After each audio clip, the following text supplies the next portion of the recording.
got in an accident. Are you okay? I don't know. Okay, did you call the police yet? Yeah, I did. I'm gonna call an advocate and you can tell us both at the same time, okay? Hey, Sarah, your dad told me that you need help. So, is there anything that I need to do, or...? Just focus on getting better. With an advocate on your side, you're never alone. Today's the day! And look who I just met. Hey, Dad. You deserve a worry-free recovery. You deserve an advocate. This is the Monty Show, the truth in sports talk streaming. When you want unbiased opinions about your favorite team without the spin, all you have to do is find the Monty Show, streaming live and available 24 hours a day, 7 days a week on YouTube. And now, here's Monty. Hey, the Monty Show, live on Friday, March 7th, 2025. The world will stop spinning. The Big 12 is coming for you. Is that clickbaity and disgusting enough? Is that how we do that whole thing? Apparently.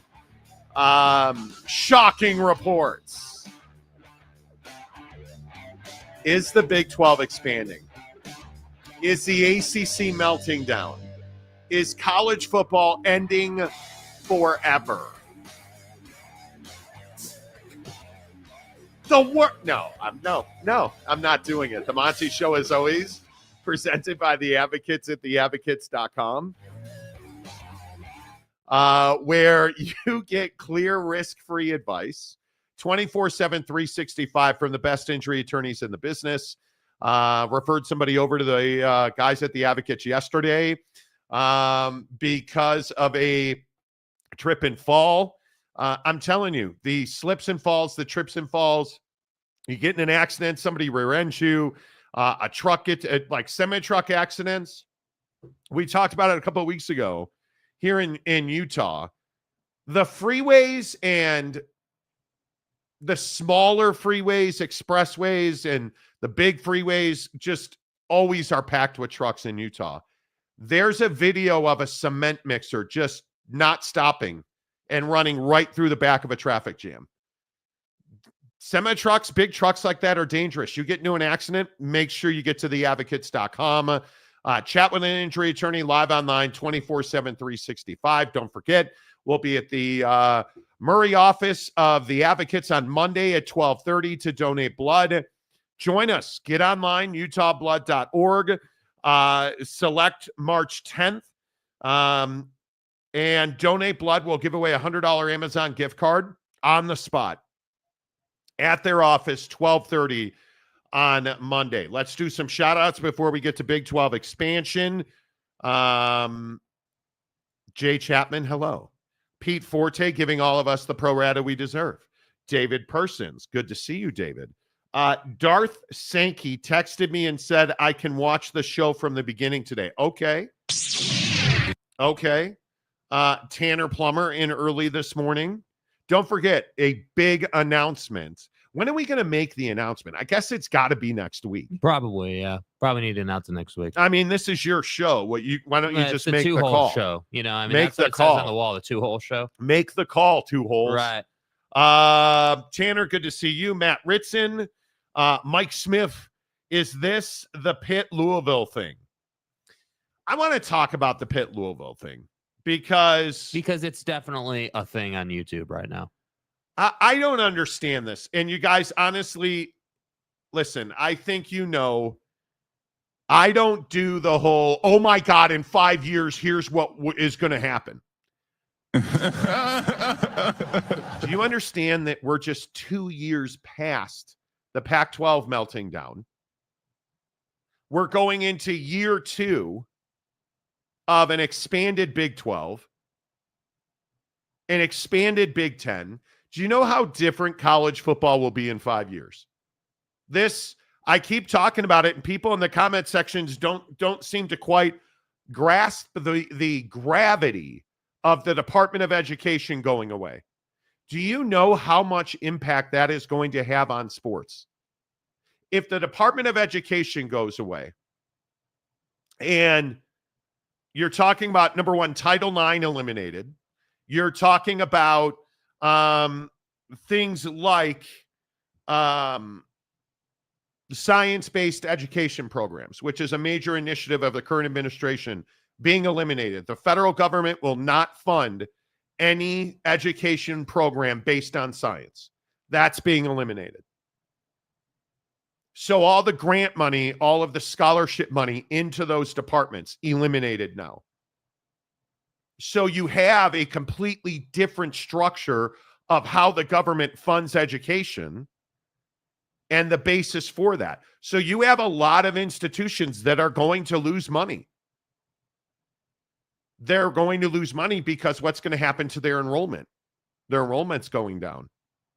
So what happens when you lose enrollment? Your revenue goes down because you're getting far, far less scholarships and tuition. Cashless. So what are you going to do? You're going to cut sports. You're going to cut secondary sports. No Title IX. My feeling is some of the tertiary, the extra, the non-essential sports programs will be cut. Mm-hmm. Travel will be cut. And so you have all of that happening. I just think the landscape of college sports in 5 years is going to be completely different. Yeah, and I just think that people want to speculate, which is fine. That's fine. But you know, all these people out on YouTube, you know, clickbaiting that you know, Louisville and Pitt are going to the Big 12. Are in fact in. It's a bombshell. Yeah, it's shocking. It's just some ridiculous report, and you know, Louisville and Pitt are. And by the way, I don't care who you are. It's not Louisville. Okay, can we get this straight? It's real not quick? Louisville, It's Louisville. not Louisville, your momsville. It's Louisville. Okay, Louisville. you. It's not that hard. Okay, so no, Louisville and Pitt. You know, in 5 years, if you want to speculate about teams changing conferences, you can do that. But to sit here and, you know, report it as fact is ridiculous. It is. And here is the genesis of it. It is Pat Forty, a guy that is universally respected. This is what people, he is talking about what could happen. The jackwagons on the internet are talking about how Pat Forty is reporting Louisville and Pitt are going to the Big 12. I think, honestly, you know, you're going to have schools, I would imagine, that are, you know, on the shorter end of this stick. They're going to be looking at their options and saying, you know what? I'm Louisville. I'm Pittsburgh. How's Big 12 doing? Do we need to possibly look at going someplace else where we're going to get a better revenue shake? You know, I wouldn't say it's out of the question for schools that aren't just, you know, steeped in loyalty to the ACC and maybe feel like they have been handed a bad deal here. So, I don't say they're going to get up and leave now, but you watch in 5 years and see what the possible exit plans. He didn't report anything there. He's just speculating. They were on one of the best college football podcasts in the country. You know, the at Yahoo Sports. Yeah. Who lost Dan Wetzel yesterday. He went to ESPN. They're having a conversation about the ramifications, what could happen. And you've got all these idiots. Oh, Big 12's expanding. Here's what we know.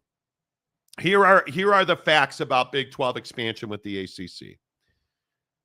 Last summer, the Big 12, through back channels, had open conversations with Duke, Carolina. I can tell you both the Virginia schools, Louisville, Miami. I have been told repeatedly the Big 12 has no interest. And I shouldn't say no interest. Pitt is not at the top of the Big 12's list. We've talked about this on the show. There's very little value in Pitt. There's natural synergy between West Virginia and Pitt. So people are making that assumption. I am told by sources at the Big 12, there's not a lot of excitement about adding Pitt to the Big 12. They made very serious intentions known with Duke. The Virginia schools. I think if they could add the Virginia schools, Louisville, I think NC State's a great fit, and I think Miami's a great fit. Everybody else is up for question and conjecture, because the Big 12, if they were to expand and go past that very big number of 20, If they were to do that, you're putting yourself in a different universe, and the costs go up significantly once you get into the 20, 22, 24 team leagues, because you just have to add so much more infrastructure. You have to add so much more conference staff just to facilitate sporting events. It's significantly more expensive to make that jump. The time, the planning, just the infrastructure of writing a schedule for 20 to 24 teams in all of your sports. It is almost impossible. It is one of the most difficult things to do. So there is not some big move or surge or desire to make that move. What Pat Forty said is what we reported last summer.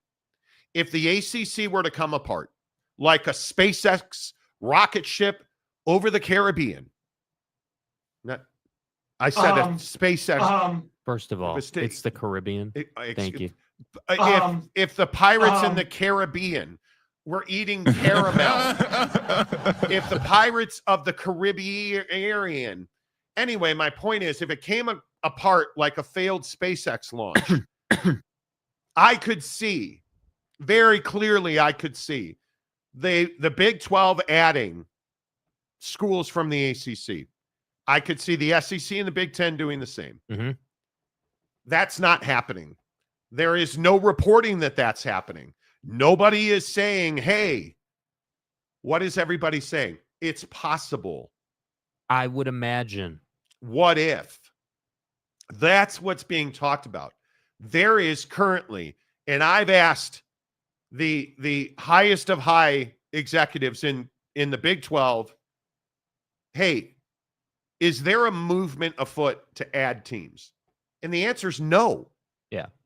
The answer is not no. It's an emphatic absolutely not. And I also think if we, step out of the college football world for a second and understand that the time of year that we're in. So right now, obviously, it's not football season, and obviously people still have to do shows and need things to talk about. Yes. And so my question to you guys is how burned out are you on clickbait? Because obviously clickbaiting is part of the business on YouTube, but I do think that there is a line with it. I do think that as with anything, there is a certain level that you can clickbait to without pissing people off. And I think that, all over YouTube last night, what did I see? Everybody and their mom saying that, Louisville and Pitt are going to the Big 12 and clickbaiting off of that. And I don't know, like it's one of those things where it's like any little comment now, it seems like, and everybody just runs with it like it's fact. And that's what is so surprising to me about college football right now is I feel like people really are rooting for like the ACC to melt down. I think people are rooting for Florida State and Clemson to leave that conference, and people are rooting for schools like Louisville and Pitt to be openly talking about that they're unhappy in the ACC with the new model, and the settlement is not good enough for these schools who maybe are not going to win the league regularly. And like people want that type of drama to happen just so they have something to talk about. And I'm sitting here saying, if you're not careful, you're going to melt down college football, because at some point, you have to have stability. You have to have reliability in the sport. And you said this yesterday, and I agree with it. We finally have some semblance of reliability for these schools in the Power Four conferences. And what do we have today? Here we are once again talking about schools leaving the ACC to go to the Big 12, and somehow, and it's not every show doing it, but some shows are trying to paint the Big 12 into a more negative light, saying that they're trying to steal teams, just the same way that people want to say that the SEC is trying to poach teams from the Big 12, which is a ridiculous take when you start to consider the Super League happenings. Yeah. So I'm curious if you guys get burnt out on that the same way I personally do, because I think there is a definite way to clickbait without it being a thing where you're just making stuff up. Let's behind the curtain a little bit. Clickbaiting's not bad. The whole point of YouTube and Twitter, and for us, Spotify and Facebook and all the places we broadcast, We write titles and we create what's called a thumbnail, a picture for the show that has to be good enough for you to click on it and watch the show. Then our job is to be sex machines and have you stay here. That's our job. But it's outrageous to me that you have these people creating these shows where they're just lying to you in their thumbnails and in their titles. Straight up. And it must be working for them. It must be working for them. And I'll say the same thing I've always said.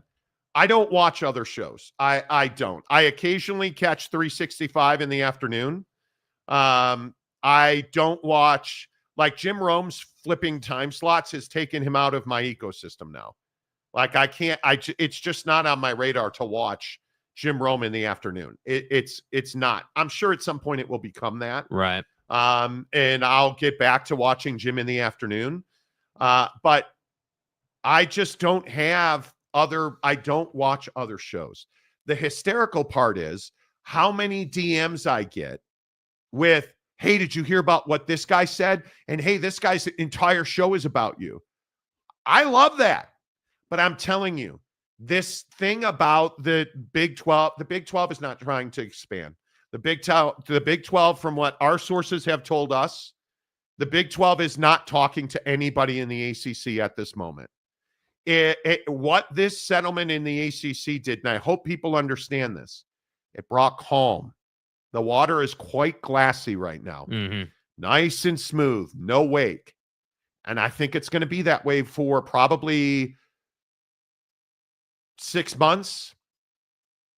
And I think as we get deeper into summer, I would assume that there will be more rumor mongering. Mm-hmm. I would assume. I think what is next, the story that we had an exclusive on, and I'd like to thank everybody for running with that story and not giving us a morsel of credit, where you have capital firms, which is an exclusive on the Monty Show, capital firms meeting with the major college sports TV partners.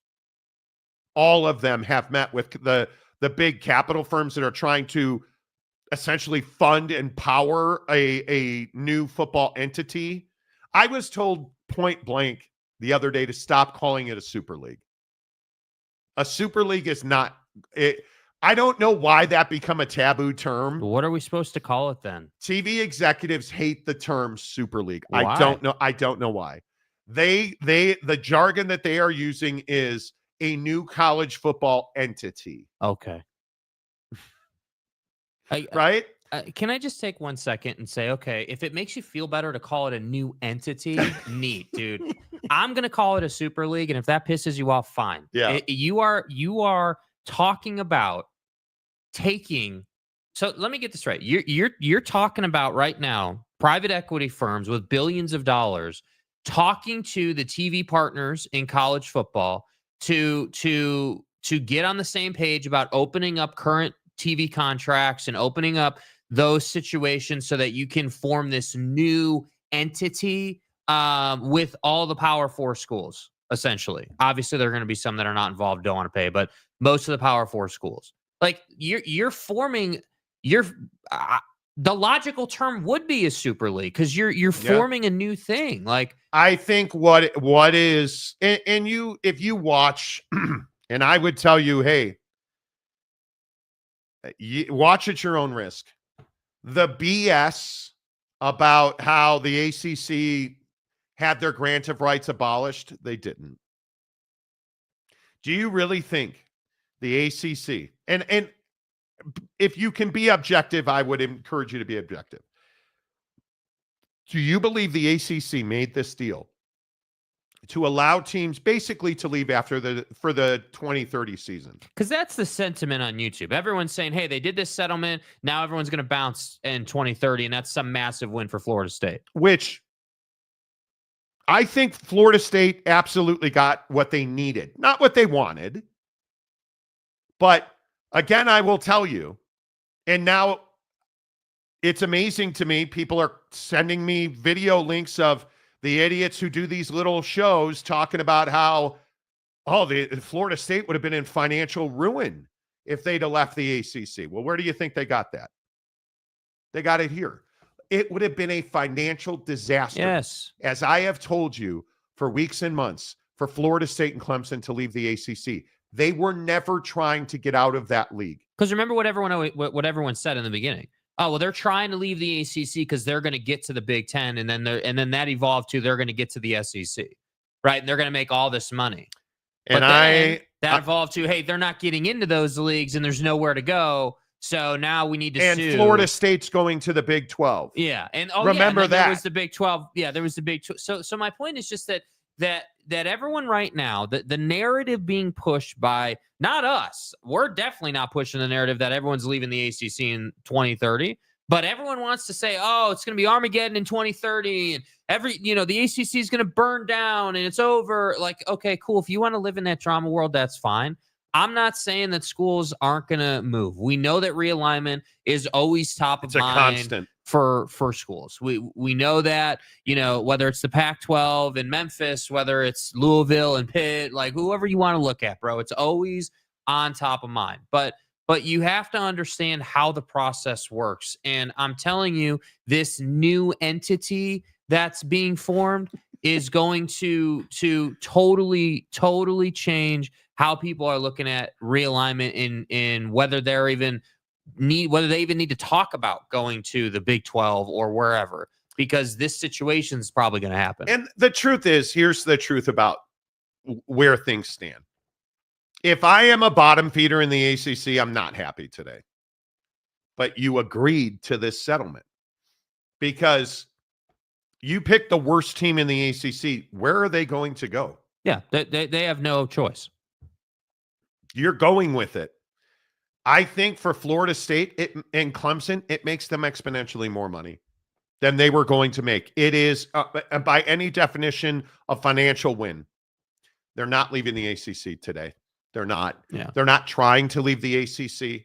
They are, in my opinion, why did the ACC do this? Because college football is going to look remarkably different in 2030, and they know it. And they know it. That's the only reason you're doing that. If you are a P4 program, you're going to have a massive decision to make. And again, it's all about money. This Department of Education thing is huge. And there's some people that believe the Trump administration is trying to influence the way the House NIL settlement's going. And if that's the case, I feel very passionately that we don't want the truth. We want to live in an altered reality. We don't do that. Here's the truth. They're not leaving the ACC in the next 2 years. Yeah. I think you live in college football right now, live in 2-year windows. I think you look at this Mountain West, the jackwagon radio wizard of the Northwest apparently went on and said that the Mountain West has been crippled and they're not able to operate, and they are on, I think Scott sent me a DM on TikTok yesterday, this guy Scott, where he said that the great radio idiot or wizard, whatever you want to call him, of the Northwest said that the Mountain West is on life support because the Pac-12 has crippled the Mountain West. That is apparently what is. I don't know what world you're living in. Is credibility just not a thing anymore? It's not a thing anymore. Can we just, like, if Monday we rolled up and said, yeah, the SEC is going to take all the major brands in the Big 12 and the Big 12 is dying and on life support. It's not a thing anymore. Can we just say whatever the hell we want to say? You can. Like I got to be honest, like people, with all due respect to you guys, we have a lot of great daily listeners and commenters who participate in this show, and you guys are pretty well plugged in because you do listen. But the people who just roll up randomly and say all this dumb stuff, you can't just take everybody at their word. You got to think about this and say, okay, well, hold on a second. The settlement just happened in the ACC, and Louisville and Pitt are two schools that typically are pretty successful in basketball. Louisville has, had a storied history, obviously. Pitt, is typically a tournament team. On the football field, it's hit or miss. Some years Louisville is going to push for 10 wins like they did, last year I think it was. And then, other years they're going to be a 4-win team. And Pitt just the same. So if they're inconsistent, why would they leave a guaranteed payday? Why? They wouldn't. Yeah, I think, yes, Jimmy Otson, this is exactly right. Florida State and Clemson wouldn't have gotten anything without suing. Yeah. And again, like Florida State fans says it wasn't tens of millions of dollars. Yes, it was. They put tens of millions of dollars into legal fees to get what they got. So, and I know nobody cares about net. Oh, we won huge. What's the net effect of that? Yeah, you guys just want to say like proverbial you just wants to say, oh, well, we're going to make all this money and we're going to get 60 million a year and, everything's going to be amazing. Yeah, but cool. If you're getting 60 million a year, which again is not guaranteed. I'm just going to keep pointing that out. That's correct. A possibility, not a guarantee. You have to earn it. You have to earn it still. But if you go out and get 60 million a year and your net is, 40, I mean, that's still fine. That's still really solid. That's still good and an improvement. But people just want to die on that hill. You're never getting that money back. Yeah. And again, this is what I'm telling you about the Mountain West. And again, the great radio wizard of the Northwest stealing our story, apparently verbatim. They haven't even gone to mediation yet. I told you the other day, they haven't selected a mediator. They haven't set a date for mediation. And I think there's a court date that's coming up the last week of the month, I'm pretty sure, in the Mountain West and the Pac-12. I'm pretty certain that will get either extended or pushed off, and they will choose a date for mediation. It makes no sense to go to court. It made no sense in the ACC. It made no sense in the Pac-12, and it makes no sense for the Pac-12 and the Mountain West. Yeah. So let's put a bow around it, and then we'll get your comments on it, because I'm really curious what your belief system in the ACC and the Big 12 is. Here's what I am telling you. Pat Warde did not state that Louisville, NC State, and Miami are joining the Big 12. He never said that, and I'm going to play the bite again right here. He never said that. I think, honestly, you're going to have schools, I would imagine, that are, on the shorter end of this stick. They're going to be looking at their options and saying, you know what? I'm Louisville. I'm Pittsburgh. How's Big 12 doing? Do we need to possibly look at going someplace else where we're going to get a better revenue shake?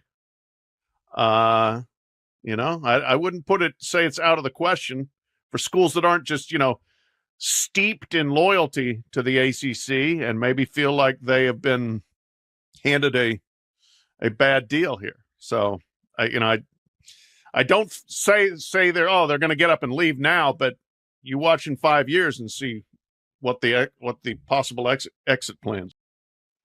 I'm not saying they're leaving right now, but you watch in 5 years. He never reported it as fact.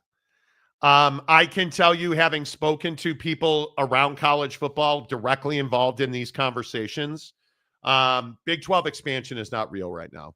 They're not trying to expand. I think the Big 12 is doing everything that they can do to finish a capital investment deal. And then they are going to do everything they can do to raise the bar in the Big 12 conference. These Texas Tech facilities, you guys, have you seen? Did you guys see the facilities that Texas Tech rolled out? I mean, it is unbelievable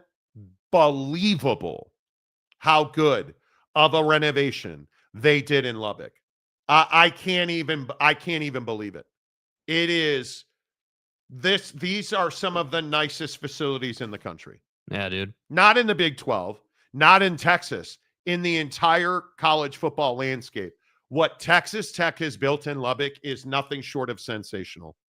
It is just, it's wow factor. It's phenomenal. And what is shocking about this, why are you just doing it now? That's the thing that really stands out to you. Like this picture right here of hot tubs, this is the norm at every major program. And this is what in the Big 12, ultimately, this is the bar that needs to be raised. If you look at facilities across the Big 12, like I'll look at Boone Pickens Stadium.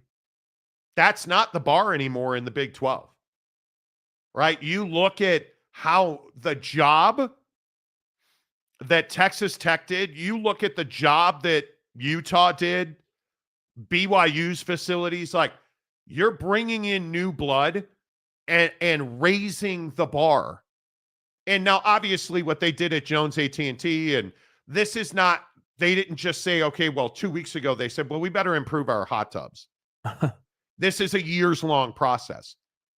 But this is what has to happen across the Big 12.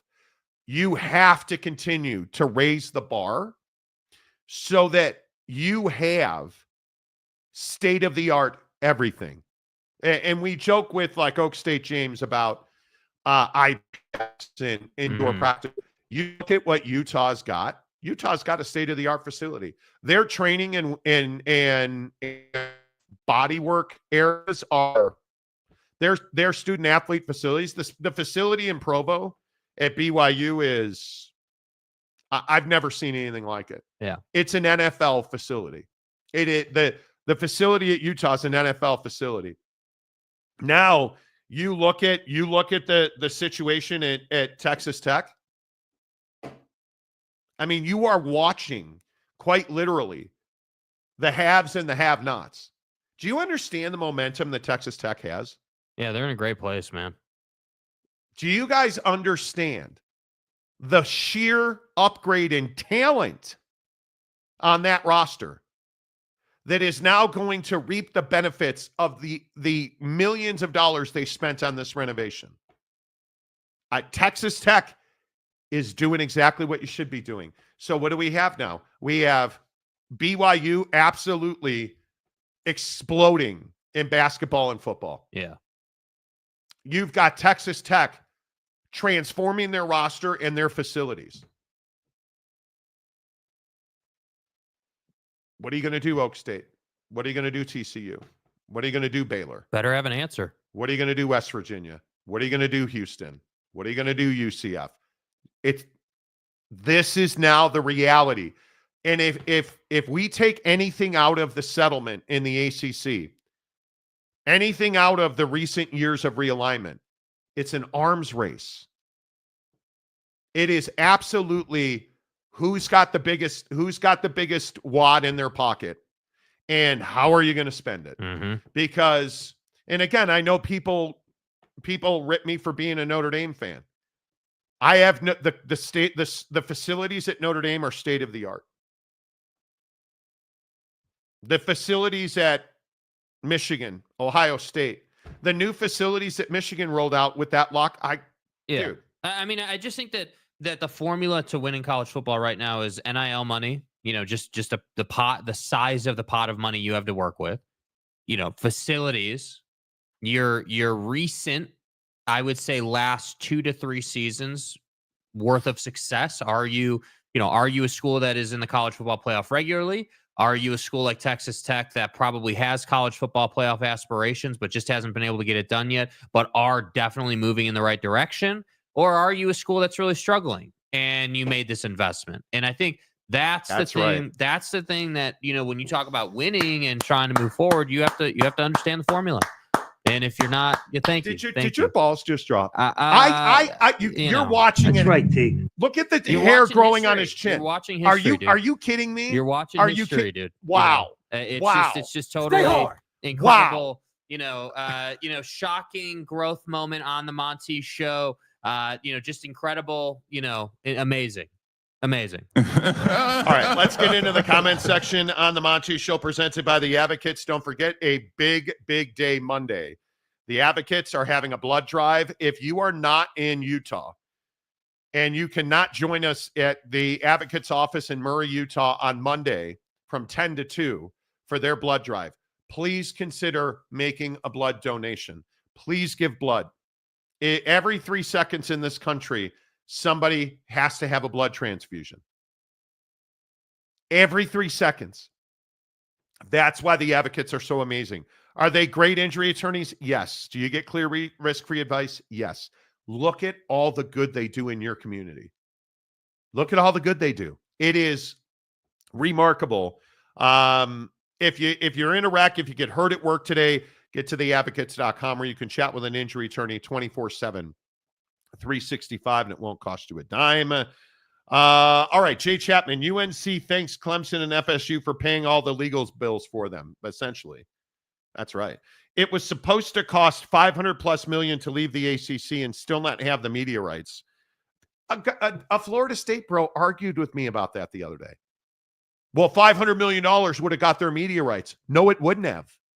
That is, and excuse me for being redundant, I think I said this the other day. The win for Florida State is you get your media rights. Yeah, I mean, look, there's no question that Florida State improved their position. Yes. I mean, I don't think that's just not in dispute. But I think that people saying that they got what they wanted, I would disagree with that just a little bit. I do think they got a portion of what they were trying to get, right? You were trying to lower the exit fee and make it so you kept your media rights when you left the conference. Those two items were super crucial to what you were trying to do. You were trying to break up the ACC. But, so that's what I was getting to. Your original goal, though, was you were trying to blow up the ACC. Yes. You were trying to leave the conference. Because remember, and again, this was my point on Monday.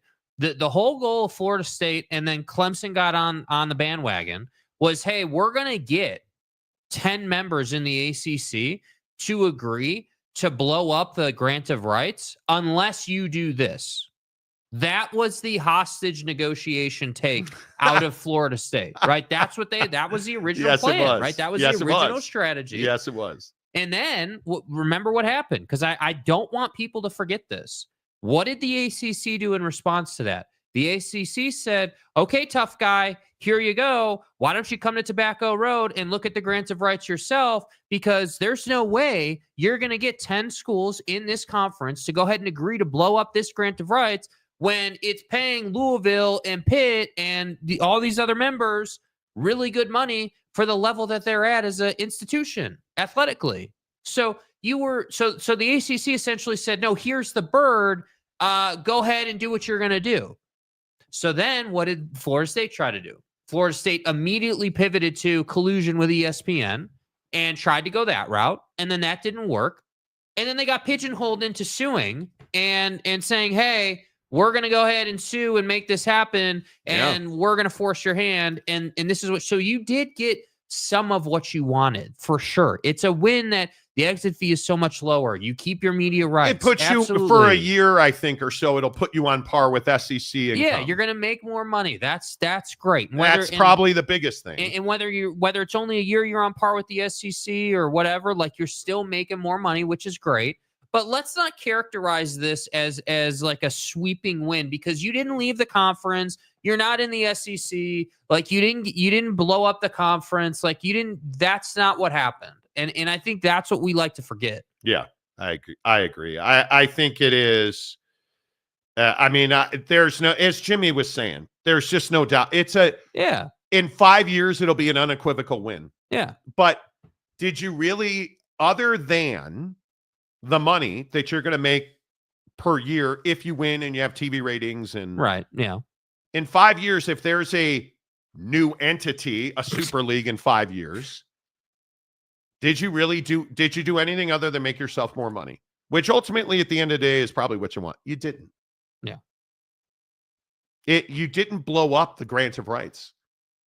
So I don't know. It's conjecture. In my opinion, it's an unquestioned win for Florida State. It's an unquestioned win. My apologies. Read that one already. No one is leaving the ACC. They should do a trade. UCF to the ACC for SMU. Yeah, that's not happening, dude. Nobody in the Big 12 wants SMU. No. SMU, again, with all due respect. Not respect. Respect. And with all due respect. Exactly.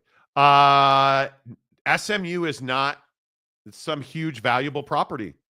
And I think when you look at UCF It's Orlando, Florida, man. It is the bounce house. A program pushing to raise the bar. You went and retreaded a head coach, but we'll see how that works out. Mike Smith, James, love you guy, but come on now. Oh, you and James have a relationship now, dude? Did you guys break up? Yeah, we did. Wow. We did, yeah. I did a video on Texas Tech's facilities a month ago. Was the IPF included in the video? Everybody get to pedopriestjames.com. Yes. And Pastor James, it's good to see you, my friend. I hope your job's okay. Don't you work for the VA? I hope your job's okay, dude. Yeah, but it's in Lubbock. Who the hell wants to live there? Dude, there's nothing wrong with Lubbock. No. Lubbock, is it a destination? It's not LA, but there's nothing wrong with it. Dude, I think what Texas Tech is doing is fantastic. Fantastic. The Hawaiian golfer, I imagine Tech still remains irrelevant. No. They're playing elite basketball. Joey McGuire's got to win. Texas Tech is by no means irrelevant. It's the same thing about Oak State. Oak State's not irrelevant because they're crippling this conference. Yeah, I think Utah is crippling this conference with the way they performed in football. Yeah, I think the expectations for Tech are as high as they've ever been. I think, the facilities being done, the portal you had, just the whole, how with certain programs in the offseason, you either have momentum or you don't. Like Tech definitely has that momentum and it's definitely moving forward. And I do think, it may sound outlandish now, but I do think that some people have Tech as like a 9-win, go crazy and win the conference potential. I think they have to be the favorites to win the conference right now. Yeah. I don't know with what they did. They transformed their defense. Yeah. The thing. So here's the thing. I'm not gonna. They're gonna be better. There's no question about it. What we don't know yet is what kind of head coach is Joey McGuire when the game actually matters. Zero blitz. But that's what they did in a game that didn't mean a damn thing. You did that against Wyo in a meaningless game. So in a game where you're, just imagine this. You're 9-1.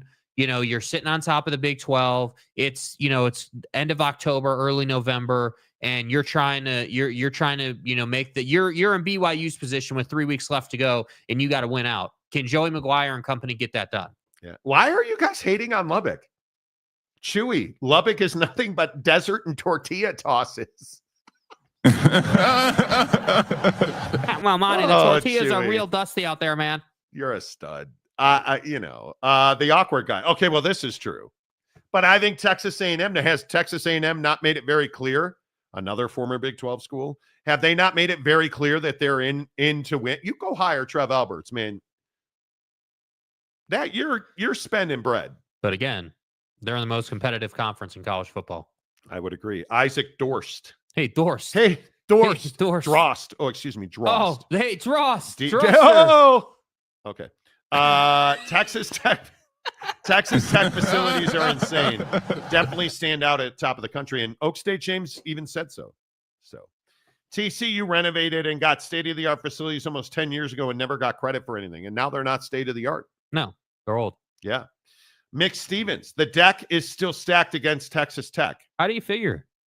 Like, is the Big 12, again, the Big 12 is one of the most gettable conferences, in my opinion. If you go out and you have a good defense and you take care of the football, you're going to win games. Like, we know for a fact that probably, I'd have to go look at the numbers and do a dive, but probably the worst 4 or 5 teams did not take care of the football. Hell, Utah was awful with taking care of the football from an offensive side. They turned it over all the time. Like, the worst teams in the conference, the 5 worst teams in the conference are going to give you extra possessions. So if you play good defense and you're just a reasonable offense, you're going to be fine. Yeah. Like, I think people think the Big 12 is some just ridiculously hard conference to win. Like, there's some defense in this conference. There is, but my point is there's not going to be a week in the Big 12 where you're just playing a team that's just so good that you never have a chance to win. If we put your titties on the table, who's going to win the conference? Like, Alabama's not chilling at the top of the Big 12 right now. Who's going to win the conference? Right now. I said if we put your... Never mind. If you had to pick right now, who would you pick to... It's Friday. I can say what I want. Who would you pick to win the conference? I'd probably pick BYU to win the conference. Okay. returning quarterback, first, like offensively, you're in a really good spot. But we'll see. We'll see. I mean, I'm not saying that Tech can't win the conference. I just think that BYU has been down that road. They were in position to go out and win the conference and fumbled it. It's a football ref. See what I did there? I fumbled it. It all kind of works together and everything. Scatabo. Jimmy Otson, if Texas Tech can stay firm at third best program in Texas, that will be huge. And the Big 12 needs it. Who's the best program in Texas? Texas. Who's number 2? I don't know. What week of the season is it? That's a very interesting question, Jimmy. I think Texas is by far the best. Not close. Yeah. Program in the state. I would love for, I would love for Baylor to be more relevant. I would love. Did you guys see Texas added Neil Brown needs fired?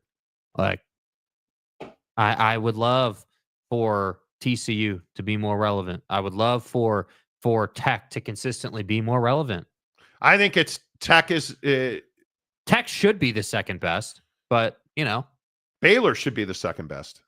Baylor's got all the money and I mean, honestly, right now it's probably like A&M, I guess. I don't know. I don't think there's a clear-cut number 2. There's a clear-cut number 1. Yeah. I would guess you would go Texas A&M. Yeah, probably A&M. Yeah. Baylor should be number 2. They're not. And it's incredibly disappointing. West Virginia, Mountain Mama. Why? Okay. West Virginia did facility upgrades the last 2 years before Texas Tech. Why are you all taking it personally that we're talking about Texas Tech's facilities, dude? Listen, Jackwagon. West Virginia. Did you see all of the new brushes we brought into the campus to clean that coal? Yeah, we did all these facility upgrades, and they still fired our head coach, Monty. And on top of that, the garden hoses we added to the all the dorms so that they can stand outside and clean coal. You guys don't give us any credit for that. Yeah, those garden hoses that kind of expand and contract on their own. They're real cool and stuff, Monty. Yeah, guys. The clean coal. I mean,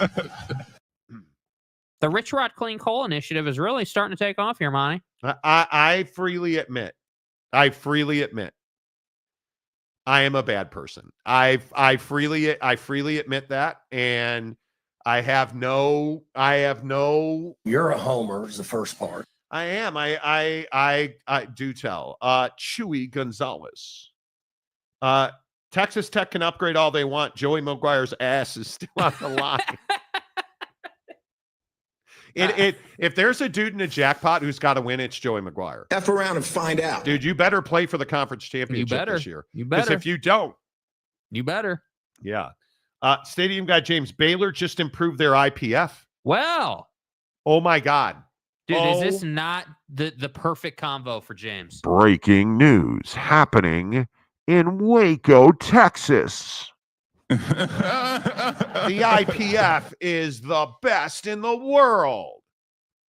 TCU is building a new football operations build. Well, if they're building a new football operations maybe them and Oak State can kind of hang out and put their heads together. This ain't a scene. It's a goddamn arms race. Yes, it is. Mick Stevens, their location and the LOW academic ratings. Low. Still put them on the back burner of college realignment. Who are you talking about? Greg Hill, Texas Tech needs the same level of state funding as UT and A&M. Well, candies and nuts, dude. Iowa State building $275 million Sci-Town. Is that a cycling facility or what are we doing? I think it's a velodrome, please. Yeah, Oh, no, speed skating. There it is. My bad. Speed skating in the cornfields.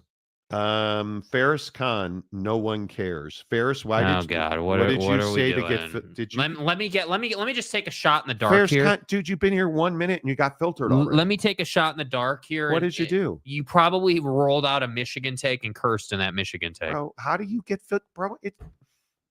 I just told you yesterday, sir. Okay. JP Monty just let his Penn State show. Okay. I don't know what is that. What does that mean? I have no idea what that means. No idea. UCF just upgraded their facilities a couple of years back. This is incredible, dude. They're currently in a 3-tier upgrade on stadium expansion. That's about $88 million. They are. And happy to do it. Jake is going to start his own show. I think he is. Right. Yeah, I think because I have is. time to do like 8 shows a day right now. Nightmare is right. The new renderings for the new bounce house look great. Well, when you consulted UCF, James, what were the main pillars Well, of that's his new name, UCF James. UCF James. Yeah, see? Because I know you're a knight. Yeah.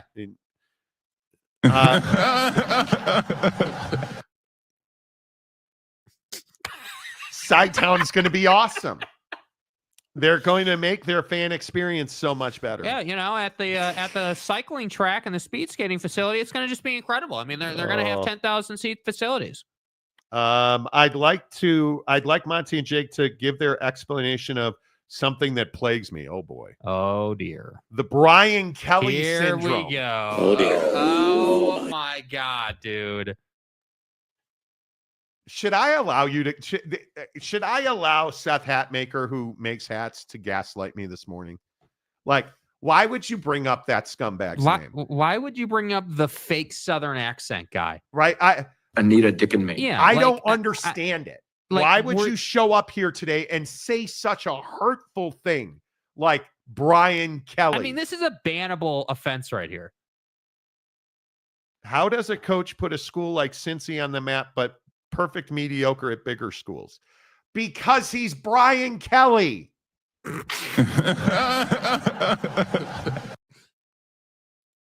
All that snow finally melted in Tallahassee. Mock Smith. I got hurt during a conference expansion accident. The advocates helped me get the pro rata compensation. There you go. See? The stadium guy, James, TCU is building a new football ops building. Baylor just made their IPF better. I mean, the Big Ten doesn't feel like their self-worth is high enough, so they think that only UNC thinks higher of themselves and could help. I mean, Eric in Poughkeepsie. The ACC blew up the grant of rights by settling and changed the money distribution method. No, the grant of rights is well intact. Why do people keep saying this, man? What do you mean the grant of rights got blown up, dude? It's intact right now. Like, it's not blown up. Like, I don't understand. And I know that Duke and Carolina are in the Big Ten and Florida State's in the SEC, but that doesn't mean the grant of rights got abolished. The Sidetown project that Iowa State is doing will bring in revenue to push to upgrade facilities when the NIL settlement takes money that was supposed to be used for building facilities. Well, that's an interesting take. The Lakers-Knicks game last night was by far the best game of the season. Stay here. We are going to get to that in a few minutes. Where are all the LeBron haters now? And where are all the pro Hollywood shot Ozempic supporters for Luka? You are convinced that that Chubby is on the needle. Yeah. Luka Doncic on the needle, 100%, dude. He dropped like 20 pounds in 5 minutes, bro. I said last night watching the game, after one of the best golf lessons I've ever had, I was watching the Laker game last night. Like how I slid it in there. What am I supposed to do with that? What am I? You forced my hand, dude. I don't know what you mean. What you do with your hand is your business. Yeah, well, you just got to get stroked, Monty. Honestly, like, I'd start stroking guys. Dudes. Honestly, I'd start stroking guys. You got to get stroked. I lost my train of thought. Where are all the where I actually sat on the couch last night and said, Luka looks trim. He's lost weight for sure. Wasikowskinator, good morning, friend. Need to talk about NFL free agency. College football is draining at this point. Have you traded in Detroit? Have you traded for Myles Garrett yet? No. And how pissed are you going to be when Sam Darnold signs with the Browns? Minute parade. Eric, you had better hope and pray every day that the Vikings re-sign him, because there's a lot of momentum for Darnold to the Browns. So don't you get jealous now that Now, don't you get jealous now there, Jakey Two Shakes? Yeah, you guys in your new relationship is, Lubbock has several good steak restaurants.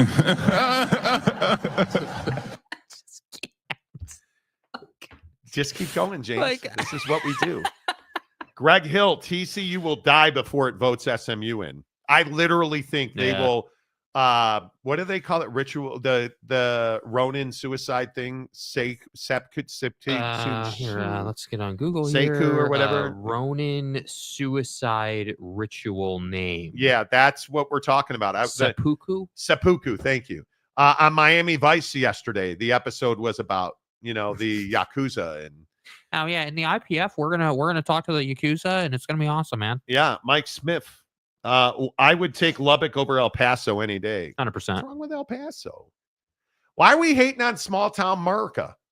Oh, because they have measles. Sergeant Morhew. Cal and Stanford can join the Mountain West for more stable travel. No. The Hawaiian golfer, the only thing worth it in salt in Lubbock is America's favorite mailman. That's exactly That's right, dude. That's right. Damn right. Old Tatanka. Chewy ain't wrong. Chewy's never wrong. Smash the numbers, Ferris Khan. So you're back now. Is this correct? Okay, so YouTube has let you out of jail. What did you say that you got blocked already? Does Lubbock have a Chipotle where you can follow the professional food hacker advice and get 2 pounds of food in a bowl with tortilla on the side? Could be. Kielani, why would you go to Chipotle if you live in most parts of Texas? The food in Texas is actually really good. The Friday energy right now is owning you guys. Well, no. When we talk about food, you just get upset because nobody likes to eat fecal matter off of rollers and gas stations. We did. Such as in like yourself and your girlfriend. Yeah, Like, for instance. I mean, it is what it is, dude. You did that. I mean, I had some taquitos off a roller and they were good. It is what it is. What went into the thought on that? This is fucking America. No, it's not. No, it's not. Stop saying it's America. U.S. Americans. Texas won't be part of America in the next 5 years. Or we could go there. U.S. Americans. Alex Jensen and Utah B-ball new head coach. That's a great hire. Yeah. It is. That's one of those hires. Hey, it might not work out, but you're not going to blame Mark Harlan for that. It is a win-win or can't lose hire, dude. It's a good hire. It works. It makes sense. Legacy, obviously, like it's everything you want it to be. Yeah. I agree. Totally agree. Now, I will say, if Alex Jensen and that staff that he's going to put together don't have the kind of success that BYU has had, that hire is going to be criticized. Because what people are saying, and I don't think this is fair, by the way, but what people are doing is they're saying, hey, you went ahead and hired an NBA guy to come in and coach the Utes. Whoever said that is stupid, but anyway. But that's what it's being characterized as, and I couldn't disagree more. I just think that, Alex Jensen is a name that's been around, Utah basketball and the Jazz and everything for years. He is basketball in Utah. And so I just think it's a great hire. And frankly, I think, BYU fan trying to say that Kevin Young is a better hire than Alex Jensen, I think is just a ridiculous comparison. I think the thing that always amazes me is that we just don't do any homework or take effort to understand Alex Jensen is Utah basketball. Yeah. It's a really good hire. UNLV facilities are great, but too bad for money issues. Well, there you go. You two have the black and white cookie look this morning. Did you just call us fat, dude? Like, is that the energy we're on? It's red. The polo dude is red this morning. I just I threw on a hoodie. It's fine. Son of Skeeter, in 2 years' time, Rich Rod and West Virginia will be running the Big 12. I don't even doubt you on that. I think Rich Rod's one of the best hires that nobody's talking about. Stomping, walking in my big black boots, Friday fight day. Yeah, the Friday energy is clearly here. And I'm here for it. Yeah. I'll be in the Dallas-Fort Worth area. Okay, so lock your doors. You can leave your daughters out. It's James. It's fine. But lock your doors. James is coming to town. We'll do a follow-up video on TCU's football ops building. Thank God. You know, I'm just saying. Mike Smith. The only good thing in El Paso was the beauty of the heat lighting in the sky. Okay. Mark. Lubbock is the armpit of Texas. Here we go. El Paso has great food, women, mountains, and culture. Lubbock has STDs. I mean, that kind of insight is just invaluable, dude. Just incredible. All Lubbock's got is them STDs. What? Come on. Do you guys see what I have to deal with on a daily basis? Brandon Butler, good morning. Hiring Jensen is great, but they need to give him more NIL to compete. BYU is paying AJ what Utah is giving their entire team. I'm telling you, Utah's changing. I had a conversation with somebody who is of the belief at Utah that they are going to do everything they can do to not only match, but outspend BYU in NIL. And it did not go unnoticed because I called a Jutta. I called a Jutta Jut, a Utah guy that I know, and asked him about the endowment they got for women's sports. This week, they announced a really significant cash influx, a donation. Yeah. For women's sports. And it is not insignificant. Nobody talked about it. And I was asking, hey, what does this mean? And he said, oh, this is just the beginning. They apparently have money in their pipeline that this summer their intention is to really aggressively expand their collective and their finances related to their collective. And I think it's going to be amazing. Because what a lot of people don't know about the lily white state of Utah, and it is we some white folks over here, what people don't understand about this state is for everything it lacks in equality and diversity, there is just buttloads of money here. The billions of dollars. And the way, like the Ryan Smith Utah Hockey Club, give me billions even though I'm a billionaire. That's how business is done here. With all of the money that is, in my opinion, laundered through the church, and all of the money that is run through real estate in this town. Bro, there is nobody that should be homeless, hungry, or addicted. Yeah. It is there are. Wild how much money is in the state of Utah. Yeah. I can't and we joke on this show about like Utah Tech. We joke on this show about, bro, the money here is unbelievable. Why do you think everything is called Eccles at Utah? Because that family can't give away enough money. They have the money in this town is ridiculous. It is wild. All right. Let's see. The Hawaiian golfer, he's going to find you. James will find you. He will find you. El Paso has drugs and illegals. Okay. What is wrong with you? Because it's illegal. Lubbock is a great town. The atmosphere, basketball games is amazing. Those fans show up. Yep, they do. They do. We show up. Thank you. Rock and Rant. What's scarier, James, the stadium guy coming to your town, or Elon's rocket over? Let's run. Oh my God, who's that? Who's that weird guy? He's lurking around the rollers. Do you run if you see Oak State, James, or are you like, pray for me, sir? Have you prayed for the Pope, James? Yeah.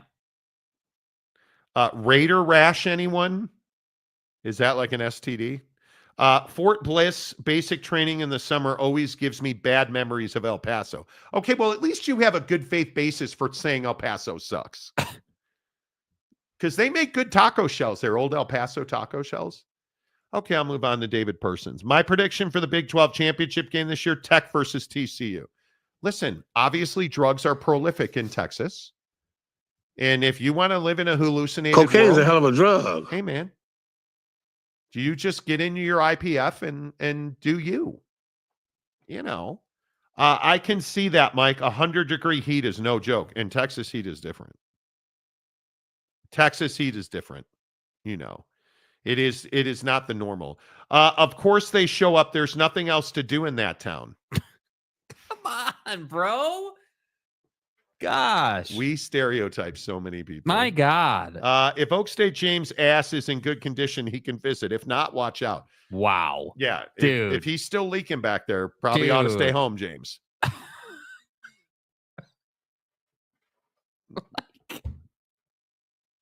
If his ass is in good condition? Hugh Janus. You ought to know. No, I don't know. You said you loved him. Not anymore. That was Mike Smith. Mike Smith. Big 12 title game, Texas Tech, BYU. I could see that. I gotta believe. I think Texas Tech is going to be good. You can't lose with that much talent, can you? Don't think so, but you know. Okay. Because in Texas, you are 3 miles away from the sun. Exactly. It's where the earth is flat. Right. And so right. when Elon's rocket blows up and it, did you guys see that? So SpaceX does a launch last night. They're claiming unquestioned victory because it's just a test. I think this is either 2 or 3 straight launches where they've had a catastrophic failure. Can you imagine if NASA had done this? How many people would Elon fire? Doge would be in that butt, right? Yep. People would. SpaceX does it, and it's just a test. We knew. You didn't. You didn't know. You didn't know. No. It's not the illegals in Texas that worry me. It's the J6 Reds. I don't even know what that means. Yeah, what does that mean, dude? I don't know what that means. Tanner Plummer, will BYU run the Big 12? No. Old Tatanka, back in the 70s and 80s, I lived in southern New Mexico. We would go to El Paso just for the bar fights. Good times. Good times. Them were the days, boys. Okay. 2 years of great recruiting has to help the pew-pew. Oh, I miss those days. Mike, I'm feeling much better. I had to give up caffeine, but once I did that, my health improved. Okay, good. So the butthole's okay. Dude. What? It's just a question.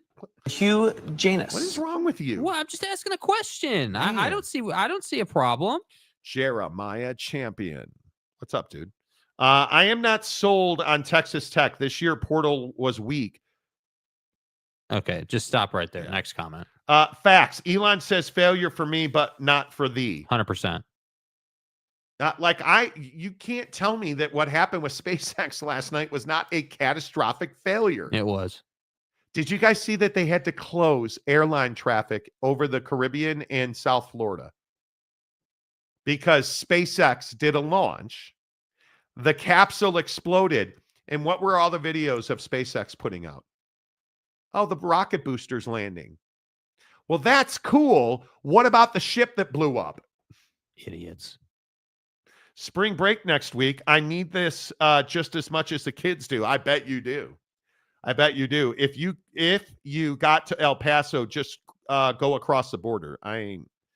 But the wall. I ain't doing that. I ain't. You know, I ain't doing that. All right.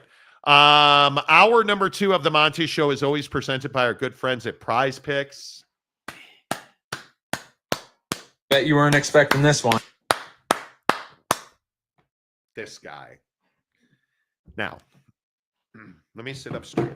Push the butt back in the chair. Fix the shirt. Let me go ahead and put on the hood. Take off the headphones real quick. I'm going to go ahead and put on the hood now. Okay. Now, when I talk about Prize Picks and I tell you just how amazing, this looks so ridiculous, just how, when I tell you just how amazing I am at Prize Picks. This is hoodie mode for those of you who couldn't tell. Dark mode. Yeah. What is Darth this? Monty. Am I not the Commander Lord Brazeltine from... I'd like to point out on Prize Picks last night, Chaboy, not wearing a hood. Darth Mole Monty went 3 for 3. Dude, we're my guys at the golf lesson last night, and the guy literally says, "Great swing, Monty. That's how we got to do it." I almost lost myself when he said that, dude. I couldn't believe he actually rolled out a Monty on you, dude. He did, and it was a great swing. Labrum James. You know, LeCap, LaFlagbearer, LaDad. 44.5 points, rebounds, and assists. Of course, I went more. 31 and 8 is 39, and 12 is 51. It's Dominant. Beautiful. Dominant, bro. Austin Reeves, 21 and a half. No, he put up 14. So, of course, I took less. Duh. Like when you dominate the way that I dominate, and then in that game, you take Jalen Brunson, who was 48.5 points. So, of course, he put up 39, 10, and 4, and your boy went 3 of 3. I'm just letting you know, Prize Picks is all about winning that cash, dude. What's the matter? I just love the Darth Monty motif. Today's episode brought to you by Emo Monty. Darth Monty. Palpatine. Emperor Palpatine. Darth Monty. Darth Monty equals Darth Hideous. Dude. I like the sound of Elmo Monty better. Could be. Yeah. You know? I'll do it more if you guys, maybe this is a thing. I wear a lot of hoodies on the show. Prize Picks. Download the Prize Picks app. Use the promo code Monty to open a new Prize Picks account. You deposit $5. They'll give you 50 more instantly. Prize Picks today. What do we got on golf? Yeah, what do they have for the Arnold Palmer, dude? Because the conditions at the Arnold Palmer are not good right now. Scotty Scheffler, 69.5. Justin Thomas, 71 strokes, because you got to start stroking dudes. Look at some of these numbers. Dude. Colin Morikawa, 4.5 birdies or better. Wyndham Clark, 71.5. He is playing some great golf. Yeah, I got to take the under on that, bro. Under 71.5? Yeah, dude, shot 67 yesterday. Definitely taking the under. I would agree with that. Let's go less. Colin Morikawa, 4.5 birdies or better. I'm going to have to go less on that. Yeah. At Bay Hill today, I'm going to have to go less on that. Ludwig for less than 70.5. No, you got to go more on that. Boy, that's tough. All right, I'll go more on that. That's fine. More than 70.5. All right, there's my what 3. About Rory? I'm not doing. Rory's at 70. Shut up. I'm not doing it. Don't bait me into this ridiculousness. He shot 70 yesterday. Do not bait me into you. Every time I follow you, I follow you on Prize Picks, what happens? Now I got to take the hood off. Well, Monty. No, well, Monty's. My hair is absolutely. And I'm going to take less on Scotty. I'm doing a 4-pick. That's why you're dumb, dude. Every time I follow you on Prize Picks, I lose. Okay, so less than 71.5 for Wyndham, more than 70.5 for Ludwig, less than 70 for Rory, and less than 69.5 for good old Scotty. Okay. All right, there you have it. PrizePicks.com. Prize Picks. Download the app from your app store. You deposit $5. They'll give you 50 more instantly. Yeah. Jake getting ready for his Pips picks. Exactly right. Right. Geek Alert. New season on Andor coming soon. Still waiting on new Mando. What's a Mando? I have no idea what either one of those shows are. This is a family program. Full on Senator Palpatine. Yeah, dude. Not even Darth Monty can force his way out of the ACC grant of rights. Darth Monty uses the Force when betting on Prize Picks. Yes. This is the way. Yes. Monty gone full Darth also. Suh, dude. Suh, dude. What's up, Gumby? Friday pleasures are so good, glory holes. Well, here we go. Glory smiles and glory holes. Okay. Loner phone, always average to see you. Thanks for being here. April 22nd can't get here soon enough, Mike Smith. What is What's that? April 22nd? I don't know what that is. Give Reacher and Daredevil. Give me Reacher and Daredevil. Reacher looks really good. The new Reacher looks really good. But what am I into right now on TV? I'm watching Full Swing. I have one episode left, I think. Of course, it's Friday. Hang on here. Let me help you out. We have family in town. My mother-in-law is in town. She's back at the Monty Show crib. Here's something we can talk about. I have to go to the Genius Bar tonight. Oh boy.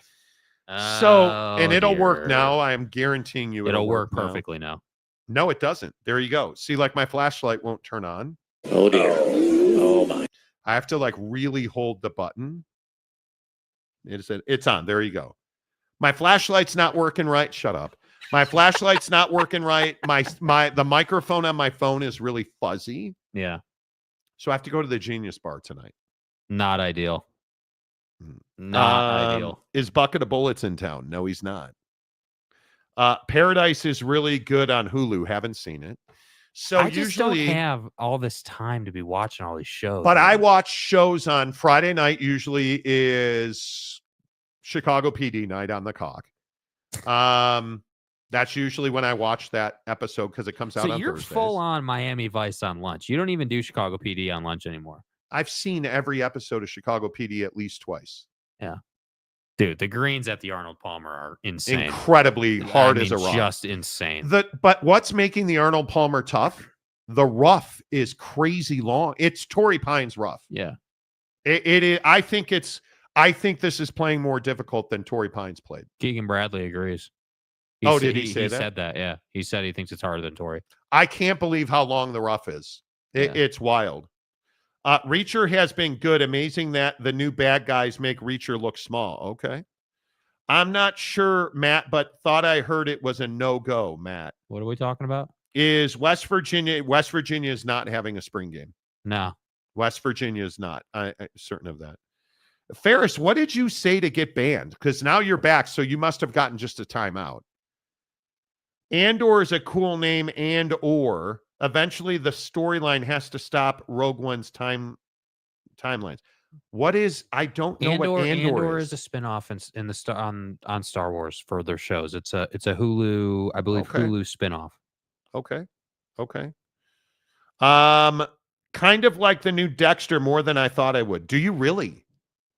Has anybody watched the new Suits? Have you seen the new Suits? I have not yet.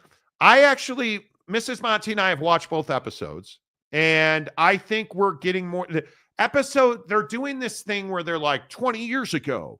This scene's 10 years ago to kind of give you context and depth to these characters. Yeah. It is at times hard to follow, right? I agree with that. But for me, I really like Suits LA. I like it a lot. And we'll have to see. Loner phone. Shrinking with Harrison Ford is awesome. Okay. Dude, so we get this real quick. We get this launch monitor, this GC3 launch monitor for golf, you know? Foresight Golf. Yep. Foresight Golf. Every time I watch golf now on TV and they show, like right now they have Rory on the screen on the driving range warming up. Like, yeah, dude, we've got a launch monitor just like that. And he's got his little iPad set up and he can see everything. And it totally changes the game. It 100% changes the way you play golf. Yeah. 100%. Super excited. Watch our golf stuff. It's getting better. Yeah, it is. And I appreciate everybody who's watching our golf content. Hulu, Andor is Disney Plus 2 holes broke. Okay, see, I don't know. Like, I don't watch Hulu or Disney Plus, or I have no idea. I'm with you. I don't have a lot of time. I just don't have the time, man. Invincible on Prime Video is phenomenal. Yes, it is. I've seen parts. I tell her, I just say, hey, A-word, turn on Miami Vice. Yeah. She turns on my TV. Miami Vice starts playing with the next episode based on what I've watched. Yeah. Pretty simple, man. Haven't religiously watched a show since The Americans went off TV. Oh, I think there's a bunch of good shows on. U.S. Americans. I just don't have a lot of time. Ferris, love Matlock and Elizabeth. Best back-to-back on live TV right now. Both great shows. Haven't seen the new Matlock. New Suits, just not the same, but you can't compare it. And this is what the founders and the writers of Suits were concerned about. They didn't want to do a new Suits. They did not want to do spin-offs, remakes, none of that, because you're never going to meet the bar. The magic was just so good on the original one. You're never going to meet that bar. Yeah. And so you have to look at this Suits and stop comparing it, Mike. And it was hard for me too. Harvey is not on the new Suits. He's not.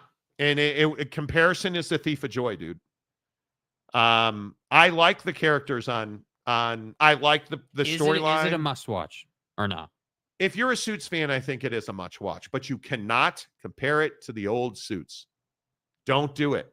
And Mike, I think I'm not saying you're saying this. I think it's impossible not to as soon as you start watching it, but you have to let the old Suits fade away. Yeah. Because it will take your enjoyment of the new one. Invincible is the best sports movie of all time. Okay. Old Tatanka. My daughter got me to just do one episode of Reacher, watched all of season 1 yesterday. Is Tom Cruise the best Reacher? I think there's an argument to be had there. Landman and Lioness were really good. Very violent. Those are the two shows that I was on. Lioness is so violent. So violent. Yeah, we're just different on that, man. I know we talked about that before, but like, it doesn't bother me. Like, the Lioness violence doesn't bother me because it's military based. Like, just it is what it is. Tried to get into Prison Break, but it was too slow. Yeah. The Diplomat on Netflix is pretty stellar. That's the one with Kerry Russell, right? If that's the one with Kerry Russell and her husband, and they want her to be vice president. Yeah, The Diplomat is outstanding. It is 2 seasons, and I am telling you, that is one of the... I love it. Yeah. I absolutely love it. It is... Mrs. Monty and I loved every episode of it. Rock and Rant, you're exactly right. Wait, there's a new Matlock. Holy boomer, Batman. I haven't watched it. Yes, loved Landman. Haven't seen it yet. Yeah. Haven't seen it. Need to find a way to watch The Sopranos. Get Max. Dude, it never gets old, honestly. I've seen that again. This is what I tend to do. NYPD Blue, Hill Street Blues. The classics. Chicago PD. Yeah. Sopranos. I've watched every episode of Sopranos 5 times. Love it. Love love Sopranos. Absolutely loved it. Love Chicago PD. I've watched, how many times have I watched Miami Vice? 10 times. Right? Maybe I'll go back and start watching Chicago PD at lunch now. Like when I take I try to like walk away from my desk, especially when I'm working at home. I try to walk away from my desk for an hour minimum and just turn my brain off. And usually it's, if golf is on, I'll put on some golf.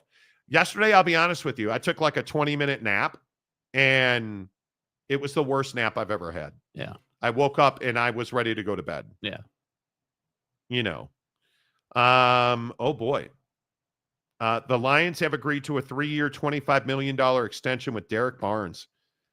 Huge. Fully $16 million fully guaranteed. You had to keep Derek Barnes.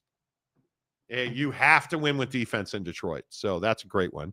Jimmy Otson. There will never be another Donna. There won't. That rack, are you kidding me? Kehlani, anyone mention Severance? Best show maybe ever, up there with the first season of True Detective. Never seen it. Never seen it. Better Call Saul, pretty close to meeting Breaking Bad. Yeah, I am the violence. I am the one that knocks. The characters were more interesting. You could like different ones. Not new one. Not sure any characters have interested me yet, but it's still early. It's very early, Mike. He's talking about Suits LA. Very early. I agree. No, Tom Cruise is not the best Reacher. Okay. No, Cruise is not. Richin is the shiz as Reacher. I would agree. Watch the Reacher show and you will see, Monty. Okay. I don't disagree. Nothing will ever touch Miami Vice, especially in space and time. Oh boy, somebody is in the rocks at the Arnold Palmer. I can't see who that is.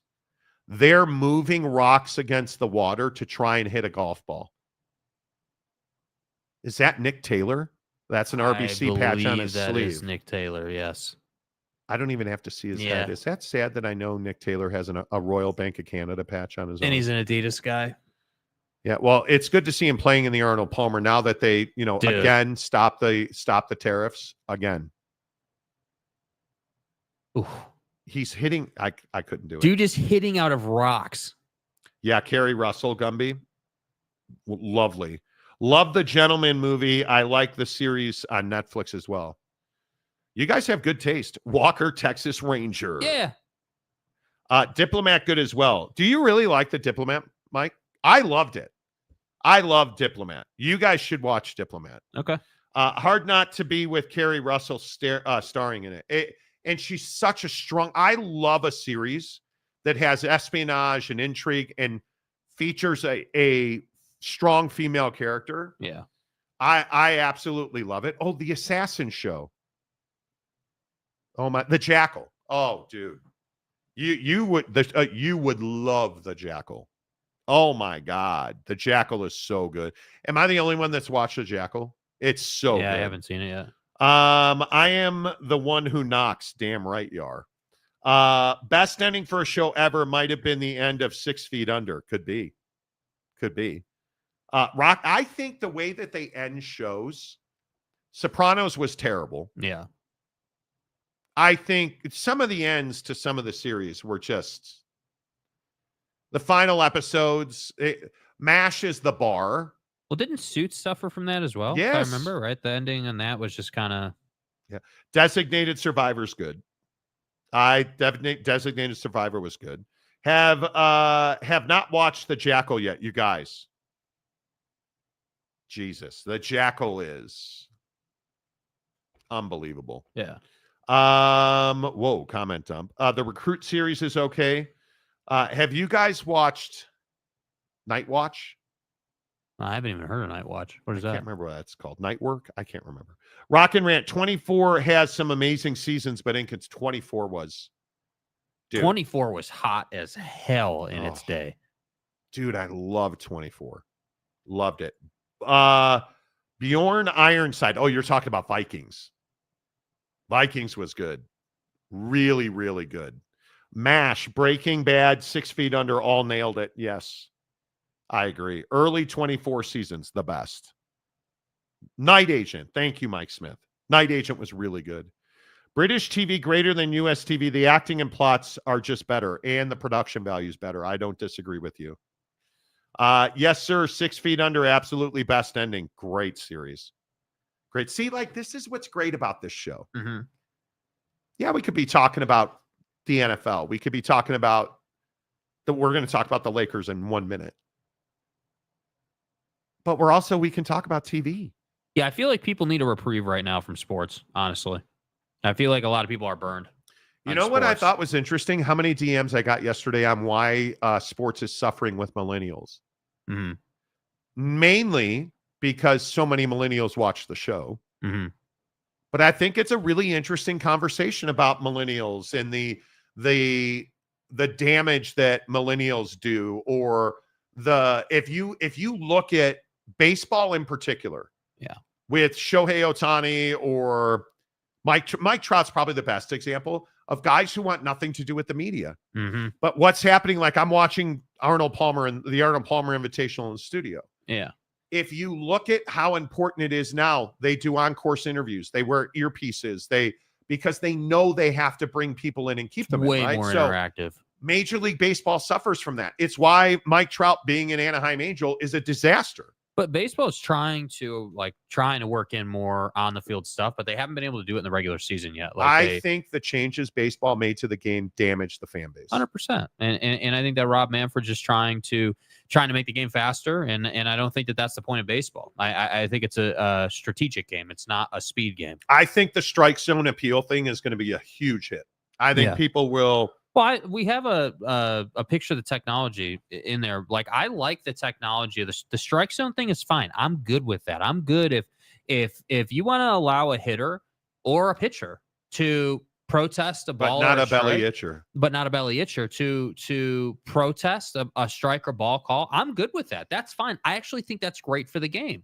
but not letting them throw over, as much as they but want. See, but I think there still is passion in baseball. My asshole brother called me the other day.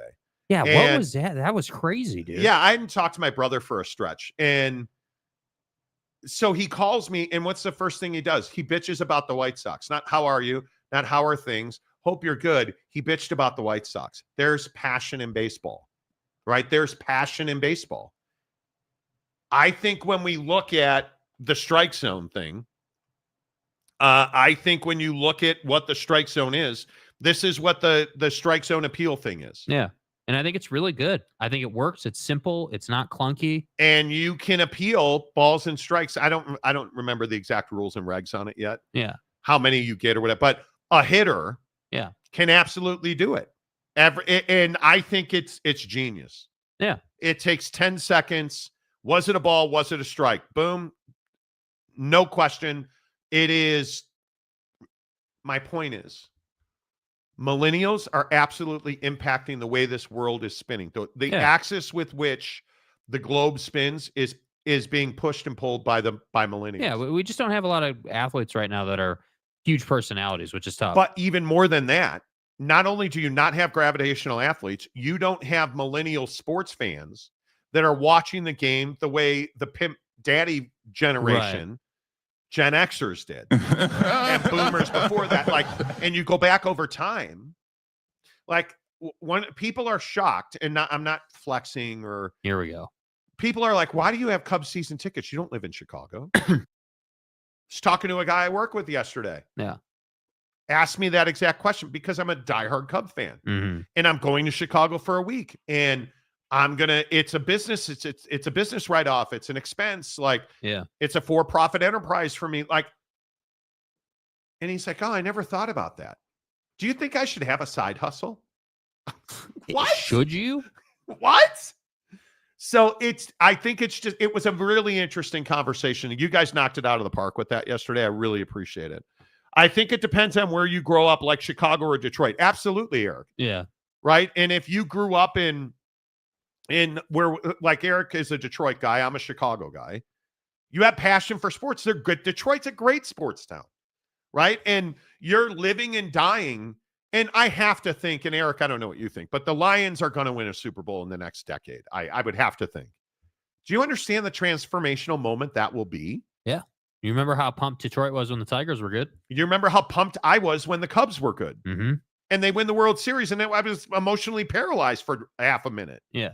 It's that big of a deal. I just think the world is being so impacted by millennials. And I think, I look at Hollywood, look at the young people running Hollywood right now. So what are we getting? Retreads. 1,800 different Star Wars series. Mm-hmm. We're getting, I need a new Game of Thrones. I need a new Sopranos. I need a new something. Yeah. Long form, episodic.